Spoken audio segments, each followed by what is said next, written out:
রাধে বন্ধুরা, জয় শ্রীকৃষ্ণ। আশা করব সকল দর্শক বন্ধুরা সবাই খুব ভালো আছো, সুস্থ আছো।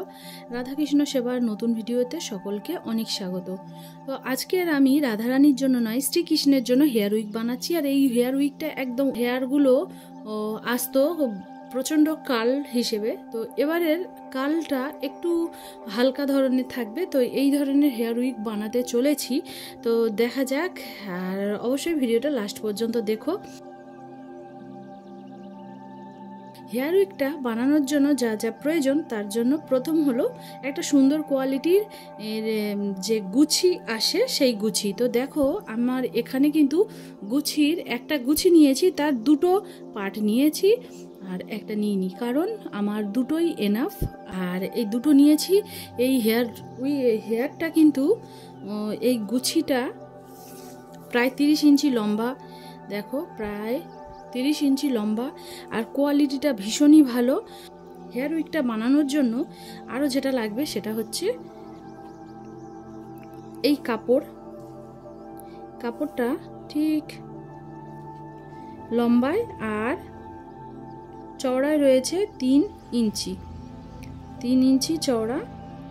অবশ্যই চেষ্টা করবে সবসময় যে কাপড়টা একটু যেন মজবুত হয়, কারণ হেয়ারটা এটা কিন্তু সাপোর্ট করবে না, সাপোর্ট করবে এটার যদি মজবুত হয় তাহলে এটার ওপরেই সাপোর্ট করবে। তাই কাপড়টা একটু ভালো কোয়ালিটি কাপড়টা নিতে হবে। আমাকে ঠিক এখান থেকেই সেলাইটা করতে হবে, তাই আমি এই জায়গাটাকে মার্কিং করে দেখো। আর যেটা প্রয়োজন সেটা হচ্ছে এই হেয়ার যেটা যখন বানাবো তখন এই কর্নার ভগবানের যখন পরানো হবে তখন এইটা কপালের দিকে থাকবে, কিন্তু এটা কানের দিকে বেরিয়ে থাকবে। তার জন্য আমাদের এটাকে কেটে বাদ দিয়ে দিতে হবে। একটু ঠিক এইভাবে আমাদের এটাকে কেটে বাদ দিয়ে দেবো।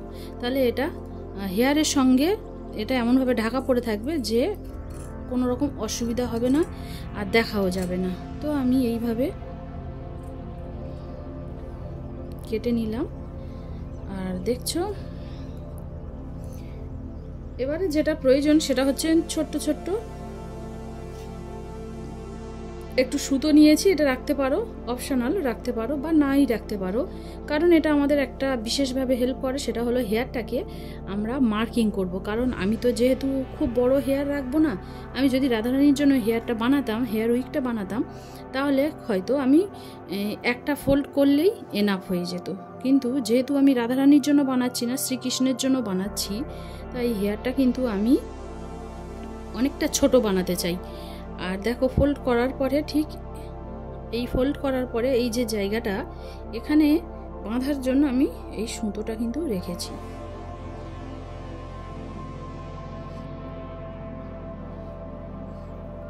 ব্যাস এর জন্যই আমি মার্কিং করেছি যে এখান থেকে আমি এক্ষুনি কাটবো না, এটা সেলাই করার পরে একবার সেলাই করে নেবো, তারপরে এটাকে কাটবো।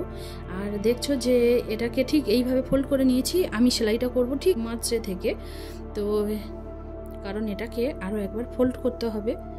দেখছো ঠিক এই রকম আসবে।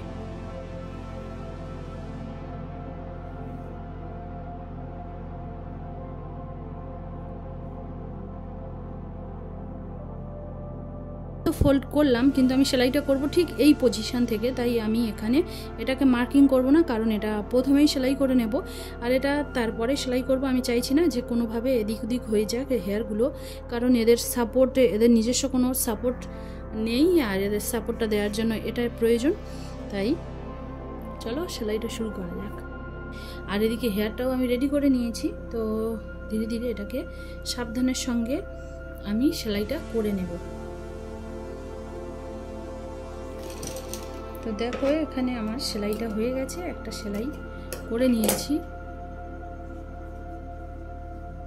দেখো সেলাইটা হয়ে গেছে।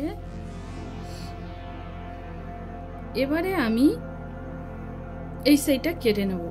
দেখো এবারে আমি এই সাইডটাই কেটে নেব।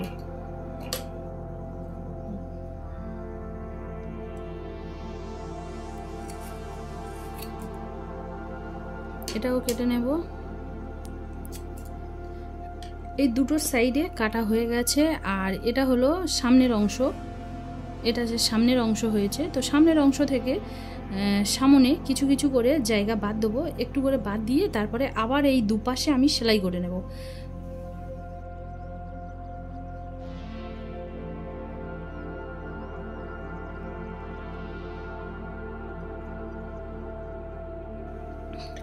তো এটাকে আমি এইভাবে কাট করে নিলাম। এবারে শীতে বানিয়েছি, তো শীতের এই দুটো সাইড দিয়ে আমি এবার সেলাইটা করে নেব। তো দুটো সাইড দিয়েই সেলাই হয়ে গেছে। এবারে সামনের অংশটা খুলে দিলাম।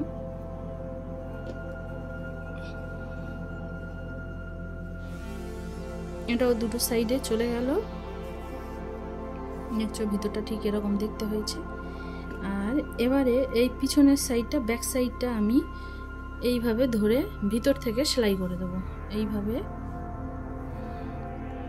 আমি ভিতর থেকে এটাকে সেলাই করব। দেখো হেয়ারটাকে খুব বেশি বড় চাইছিলাম না, ছোট্ট ধরনের হেয়ারটা চাইছিলাম, আর তাই হেয়ারটা ঠিক সেই রকমই হয়েছে।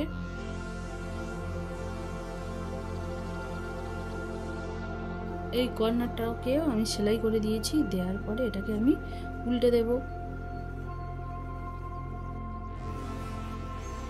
তো দেখো এটাকে সোজা করে নেওয়ার পরে হেয়ারটা ঠিক এরকম হয়েছে। এটা পিছন সাইডে, তাই আমার মনে হয় না যে কোনো কিছু কাটার আর প্রয়োজন আছে তেমন কিছু। ভীষণই সামান্য একটু জাস্ট এখান থেকে সামান্য একটু দিলাম। এখানে যতটা সেলাইয়ের কাজ ছিল ততটা সেলাই হয়ে গেছে, আর হেয়ারের উপরটা দেখছো, আর যতটা সিল্কি হবে ততটা সুন্দর লাগবে।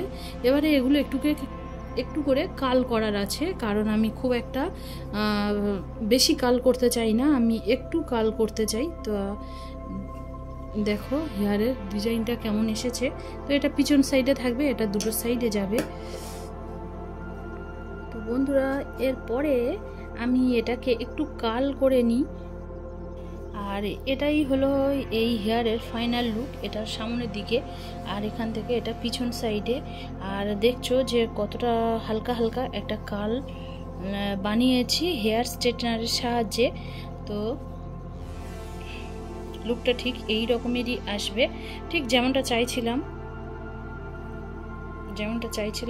ঠিক তেমনটা এসেছে। আর যখন আমি শ্রীকৃষ্ণকে এই হেয়ারটা দিয়ে সিঙ্গার করব, অবশ্যই আমি ভিডিওটা অবশ্যই সকলের সঙ্গে শেয়ার করার চেষ্টা করব, যে তখন শ্রীকৃষ্ণকে কেমন দেখতে লাগবে। আশা করি আমার শ্রীকৃষ্ণকে কিন্তু ভীষণ সুন্দর দেখতে লাগবে।